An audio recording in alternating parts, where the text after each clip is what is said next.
আল্লাহ তাআলার একজন খাস বান্দা ছিল, জিনার বাড়ি ছিল খোরাসানের জমিনে।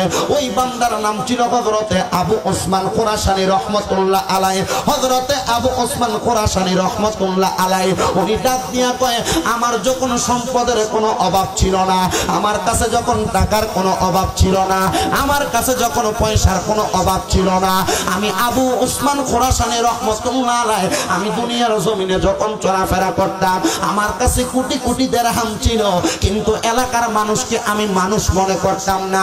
দেখবেন রে নিয়ামতপুরের যুবক ভাইয়েরা, নিয়ামতপুরের মুরব্বী বাবারা, এলাকার মধ্যে মাঝে মাঝে হঠাৎ বড় লোক হওয়া অনেক মানুষ দেখা যায়, হঠাৎ টাকার মালিক দেখা যায়, এলাকার মানুষে মানুষই মনে করে না, রিক্সার ড্রাইভাররা মানুষই মনে করে না, এলাকার কৃষকরা মানুষই মনে করে না।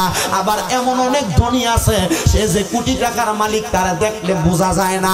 বন্ধুরে আমার, ও নবীর উম্মতের দলেরা, ও নিয়ামতপুরের পর্দার অন্তরালের মা বোনেরা, হযরতে আবু ওসমানের স্বভাব কেমন ছিল শোনো গো।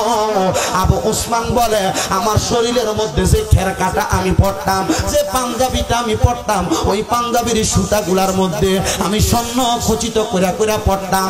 আমার সম্পদের এমন অহংকার ছিল, ওই অহংকারের কারণে আমি মানুষের কাছে যেও চাইতাম না।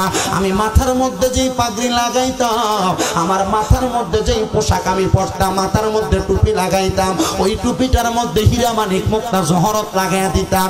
হঠাৎ করে রাস্তা দিয়ে যাওয়ার সময় মানুষ আমার সামনে পড়লে আমি মানুষকে ততটা সম্মান করতাম না। আবু ওসমান ডাক দিয়া কয়, ও জগৎবাসীরা, আমি যখন তাদেরকে সম্মান করতাম না, হঠাৎ আমার সঙ্গে আল্লামা হাফস রহমতুল্লাহ আলাইহির দেখা হইল। জিনার বাড়ি হইল সামদেশের মধ্যে। হাফস রহমতুল্লাহ আলাইহি আমার সামনে দাঁড়াইয়া আমার চোখের দিকে চোখটা যখন রাখলো, আমি চিন্তায় পড়ে গেলাম, এই আল্লামা আবু হাফসের চেহারাটা এত সুন্দর দেখা যায়। বাড়ি হইল সামদেশে, যে সামের জন্য আমার নবী দোয়া করে গেছে। ওই আবু হাফস হযরতে আবু ওসমানের দিকে তাকাইয়া ডাক দিয়া কয়, আবু ওসমান, এখনো বিবাহ করো নাই, এত সুন্দর পোশাক পরলা, এখনো সম্পদের কমতি হয় নাই, এত সুন্দর মাথার মধ্যে পাগড়ি লাগাইলা। আবু ওসমান চিন্তা করছো নি, তোমার যত সম্পদ আছে, তোমার বাবা তোমার এই সম্পদ দিয়া গেছে, তোমার দাদা তোমার সম্পদ দিয়া গেছে। আবু ওসমান রে, তোমার মায়ের পৈতৃক সম্পত্তি পাইয়া তুমি আবু ওসমান সম্পদ নিয়ে তো বড়াই করো, তোমার মা কোথায়? আবু ওসমান চোখের পানিগুলা ছাইরা দিছে। ডাক দিয়ে তো আল্লামা হাফস শোনেন, আমার মা জননীর আমি ভালো করে দেখি নাই, আমি বুঝদারা হওয়ার পরে আমার মা ইন্তেকাল করেছে। হুজুর শুনেন গো, আমার আব্বাজানকে আমি যতদিন দেখেছি, আমার আব্বাজানকে আমি এমন সুন্দর পোশাক পরতে দেখেছি। ডাক দিয়া কই, রে আবু ওসমান, তোমার আব্বাজান কোন জায়গায় আছে? উনি ডাক দিয়া আমার আব্বাজান ওই যে সামনে গোরস্থানে শুয়ে আছে। তোমার মা কোন জায়গায় আছে? বলে আমার মা ওই গোরস্থানে শুয়ে আছে।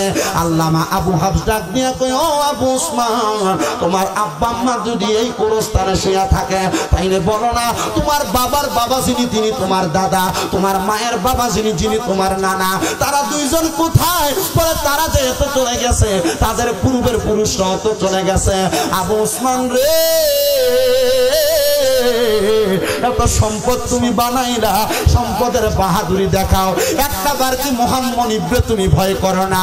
আবু ওসমান বলে, এমন সময় আমারে আল্লামা হাফস রহমতুল্লাহ আলাইহি উনার ডান হাতের শাহাদাত আঙ্গুল দিয়া একজন বণিকের ব্যবসায়ী ঘোড়ার দিকে তাকাইতে বললেন, ঘোড়ার দিকে তাকাইতে বললেন।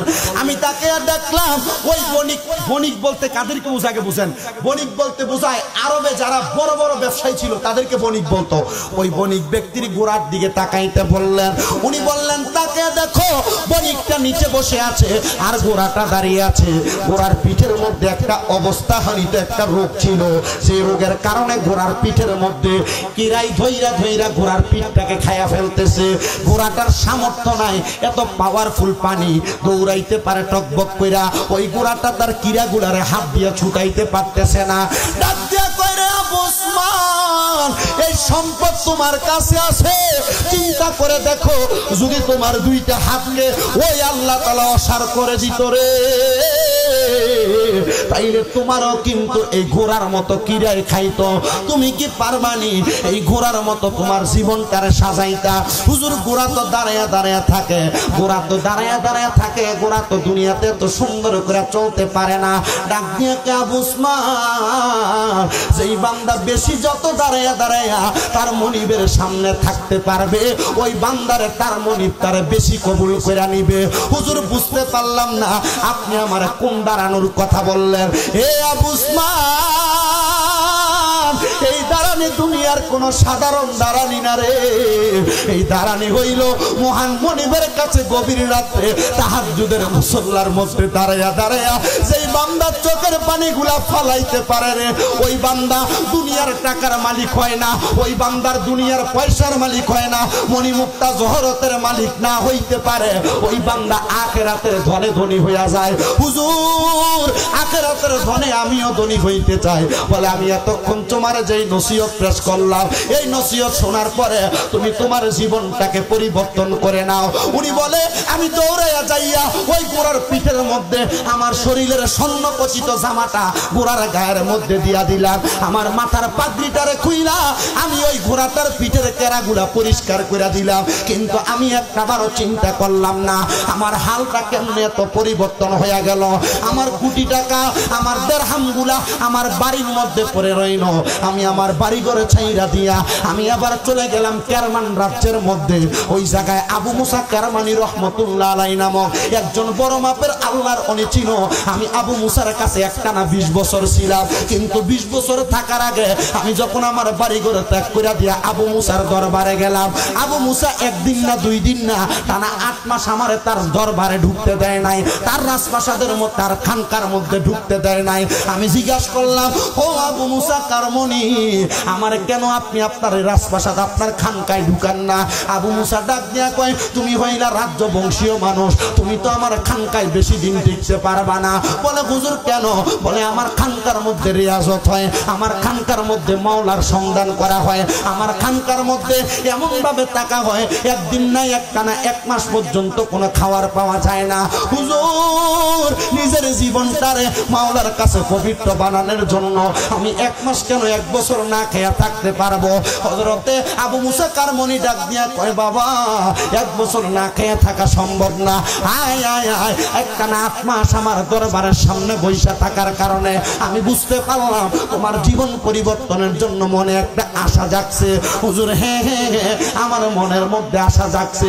20 বছর খেদমত করার পরে আমার আল্লাহ তাআলার ওই বান্দা আবু মুসা কারমনি কয়, আর তুমি আমার কাছে থাকা লাগবে না। হুজুর কেন কেন টাকা লাগবে না গো? বলে না থাকার কারণ হইল 20 বছরের রিয়াজতে তোমার সিনার মধ্যে এলমে শরীয়ত, এলমে তরিকত, এলমে হাকিকত, এলমে মারিফত চলে গেছে। সবাই জবান খুলে দুরূদ শরীফ পড়েন, সালাতুনিয়া রাসূলুল্লাহ সালামুনিয়া আলাইকুম, সালাতুনিয়া রাসূলুল্লাহ আলাইকুম, সালামুনিয়া হাবিবাল্লাহ। इश्क़ महबूबे खुदा जिसे दिल में हासिल नहीं, लाखों मोमिन हो मगर ईमान में कामिल नहीं, सलातुनिया रसूल अल्लाह सलामुनिया। ওরে চাইলে কে গো পীরের বস্তু নাহি নিতে পারে, আবার উপযুক্ত হইলে রে দয়াল চান্দিয়ানে কাছে রে তোরে, চান্দিয়ানে কাছে দয়াল যারে ইচ্ছা তারে দিয়া বসায় তাওহীদের মেলা। বলেন যারে ইচ্ছা তারে দিয়া বসায় তাওহীদের মেলা। কেউ বুঝিতে পারে না রে কামেল ওলির খেলা, আরে কামেল পীরের খেলা। বন্ধুরে অন্য কোন ব্যক্তির কথা বলা হয় নাই, কামেল ব্যক্তির কথা বলছে। যেটা সিগারেট খায় এটা কামেল, যেটা টিভি চায় এটা কামেল, যেটা বেডিয়াতে বইয়া থাকে এটা কামেল। কামেল ওইটারে বলে না, যেটা কামেল এটা নামাজি, যেটা কামেল এটা শরীয়তের পক্ষের মানুষ, যেটা কামেল এটা তরিকতের সাগরে হজভাবে ডুব দিছে। কিন্তু এমন কামেল পীর খুঁজা পাওয়া বড় কষ্টের ব্যাপার। ও বন্ধু, আবু মুসা কারমনির দরবারে টানা 20 বছর থাকার পরে হযরতে আবু মুসা বলে, বাবা যেহেতু তুমি আমার কাছে 20 বছর ছিলা, আমি এখনো পর্যন্ত তোমারে কোনো কিছু দিতে পারি নাই, তাহলে চলো আমি তোমারে নিয়ে একটু মক্কা শরীফ যাব। হুজুর কেন কেন মক্কা শরীফ যাইবে?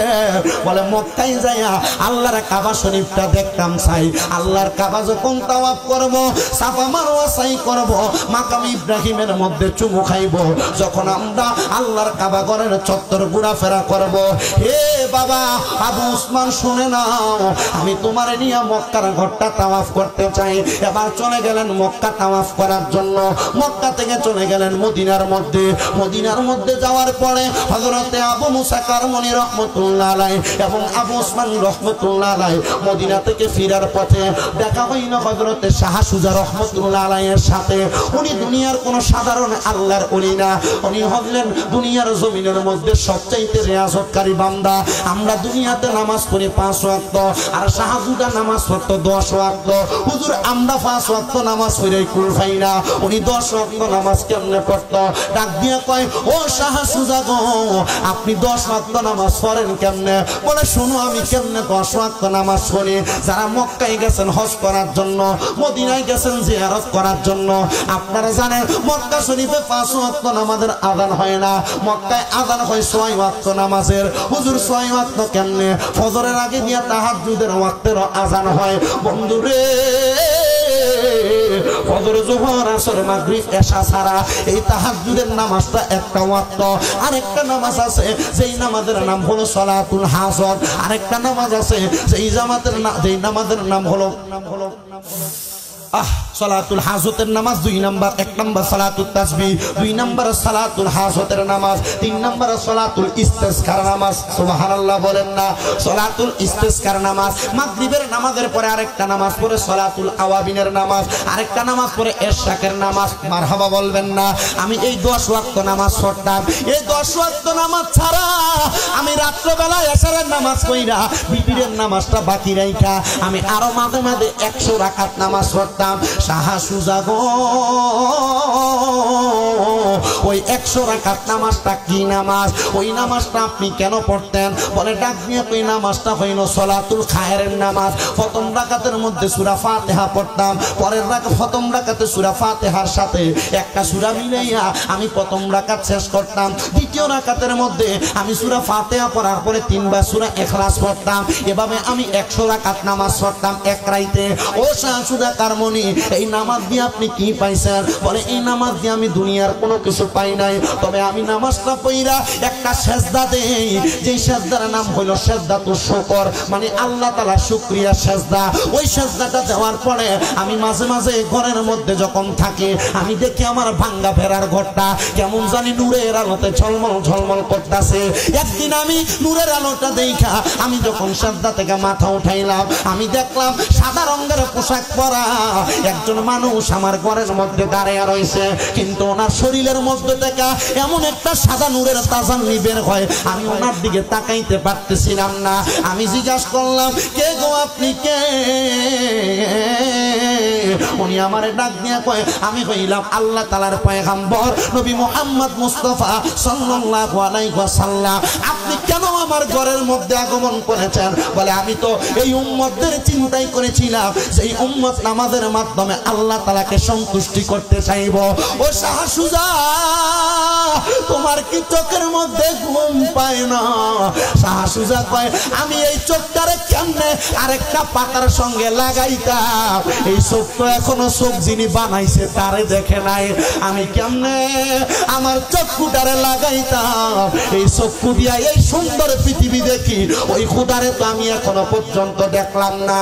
শাহ সুজা কয়, কে গো আপনি? তাইলে বুঝলাম আপনি আল্লাহ তাআলার পয়গম্বর নবী গো, আমি আপনার চেহারাটা একবার দেখতে চাই। শাহ সুজা ডাক দিয়া কয়, এমন করে দেখতে দেখতে দেখতে দেখতে রে আমি 3 বার নবীর দিদার পাইছি। ওই আবু আবু উসমান যিনি শরীরের পোশাক বাদ দিয়া আল্লাহর ইবাদতে মশগুল হয়েছে, উনি কয় এবার আমি আমার উস্তাদ আবু হাফসের চাইতে শাহ সুজারে বেশি পছন্দ করতে লাগলাম। আমি বলতে লাগলাম, ও আল্লাহ গো, এমন একজন উস্তাদ যদি আমি আমার জীবনে বানাইতে পারতাম, যিনি জীবনে 3 বার নবীর দিদার পাইছে। সুবহানাল্লাহ। আপনারা নবীর দিদার চান না? হ্যাঁ, তো নবীর দিদার যারা চাই অনেকে মাথা নিরাল বয়ে রয়েছেন আপনারা, আমার কাছে ভাল লাগে না এখন।